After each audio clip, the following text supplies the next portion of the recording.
Assalamualaikum warahmatullahi wabarakatuh. Selamat pagi anak-anak semua. Bagaimana dengan kabar kalian? Semoga kalian semuanya sehat semuanya ya. Amin ya rabbal alamin. Baiklah anak-anak, pada pagi hari ini kita akan belajar yaitu tentang jasa-jasa Khulafaur Rasyidin untuk dunia.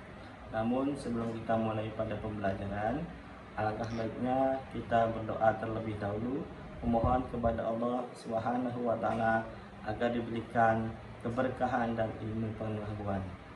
Nah, mari kita berdoa ya, ikutin bagus. Bismillahirrahmanirrahim. Rabbi zidni ilman warzuqni fahman. Amin ya rabbal alamin. Baiklah anak-anak, sekarang kita masuk pada materi tentang jasa-jasa Khulafaur Rasyidin. Siapakah sajakah Khulafaur Rasyidin itu? Nah, yang pertama ada Abu Bakar. Anak-anak tahu siapakah Abu Bakar itu? Ada yang mau tahu nggak siapa Abu Bakar itu?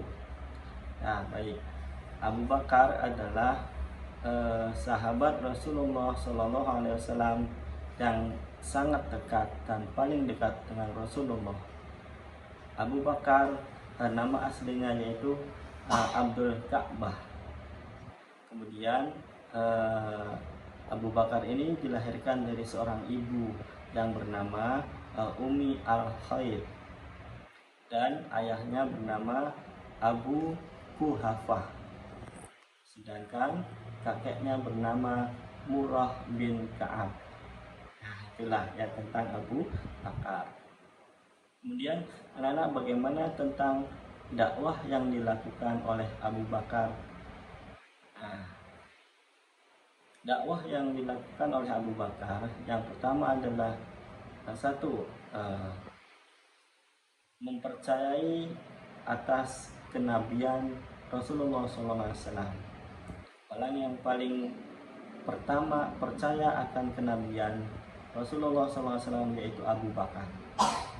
Oleh karena itu, ya, Allah memberikan gelar atau julukan melalui Rasulnya yaitu As-Siddiq, sehingga Abu Bakar sering dipanggil dengan Abu Bakar As-Siddiq, yaitu orang yang pertama dan meyakini kebenaran tentang kenabian Rasulullah SAW. Kemudian dakwah yang kedua yaitu membenarkan peristiwa Isra dan Mi'rajnya Nabi besar Muhammad SAW. Orang yang pertama kali percaya tentang Isra dan Mi'rajnya Rasulullah SAW yaitu Abu Bakar As-Siddiq. Kemudian anak-anak, yang ketiga dakwah yang dilakukan oleh Abu Bakar adalah Abu Bakar As-Siddiq ikut berhijrah bersama Nabi, bersama Rasulullah SAW dari kejaran orang-orang Quraisy. Beliau menemani Nabi dengan setia untuk selalu berdakwah untuk Islam. Kemudian yang keempat, dakwah yang dilakukan oleh Abu Bakar As-Siddiq adalah ketika mendengar Rasulullah SAW wafat, maka Abu Bakarlah orang yang pertama kali yang menenangkan para sahabat-sahabat Nabi atau sahabat-sahabat Rasulullah SAW, yaitu Abu Bakar As-Siddiq. Nah, itulah anak-anak tentang dakwah yang dilakukan oleh Abu Bakar As-Siddiq. Kemudian bagaimana anak-anak dengan jasa-jasa yang dilakukan oleh Abu Bakar As-Siddiq ketika dalam kepemimpinannya? Ya, mau tahu nggak apa saja jasa-jasa yang telah dilakukan oleh Abu Bakar As-Siddiq? Nah, yang pertama adalah Abu Bakar As-Siddiq menjaga persatuan dan kesatuan umat muslim ya, antara kaum Muhajirin dan kaum Ansor. Nah, kemudian yang kedua, Abu Bakar As-Siddiq telah membangkitkan kepercayaan di kalangan kaum muslimin. Kemudian yang ketiga adalah Abu Bakar As-Siddiq menegakkan keimanan, ya. Kemudian yang keempat, Abu Bakar As-Siddiq menumpas pemberontakan orang-orang yang murtad atau orang-orang yang mengaku sebagai nabi palsu, ya. Kemudian jasa yang terakhir yang telah dilakukan oleh Abu Bakar As-Siddiq yang kelima yaitu memodifikasi Al-Quran ke dalam satu mushaf. Selamat pagi anak semua. Iya, baiklah, alhamdulillah pada hari ini kita bertemu lagi, kita bisa belajar bersama lagi. Baik anak-anak, kita lanjut ke pertemuan hari ini, yaitu kita akan membahas tentang jasa Khulafaur Rasyidin. Yang kedua yaitu adalah sahabat Umar bin Khattab. Ya, anak-anak mau tahu nggak siapa Umar bin Khattab itu? Umar bin Khattab nama aslinya adalah Umar bin Khattab. Ya, ayahnya bernama Khattab dan ibunya bernama Hantamah. Ya. Kemudian apa saja bagaimana dakwah yang telah dilakukan oleh sahabat Umar bin Khattab? Ya. Yang pertama adalah sahabat Umar bin Khattab mengumumkan keislamannya kepada kaum kafir Quraisy. Nah, kemudian yang kedua adalah menjamin Rasulullah SAW untuk berdakwah secara terang-terangan. Ya. Kemudian yang ketiga adalah menghidupkan malam-malam pada bulan Ramadan, yaitu dengan sholat sunnah. Inilah ide yang dilakukan oleh sahabat Umar bin Khattab. Kemudian yang keempat adalah memberi kebebasan untuk memeluk agama kepada kaum yang mayoritas dan menjalankan sesuai dengan hak-haknya, ya. Nah, itulah jasa yang dakwah yang dilakukan oleh sahabat Umar bin Khattab. Kemudian yang kedua, bagaimana jasa-jasa yang dilakukan oleh sahabat Umar bin Khattab dalam masa kepemimpinannya, ya. Yang pertama adalah menciptakan perubahan peraturan tentang keuangan. Nah, kemudian yang kedua, pembukuan tentang sejarah, ya. Kemudian yang ketiga, membentuk lembaga polisi atau seperti lembaga militer, ya. Kemudian yang keempat, ya, pembentukan atau pembukuan sejarah. Ya, itulah sedikit tentang jasa-jasa yang dilakukan oleh sahabat Umar bin Khattab.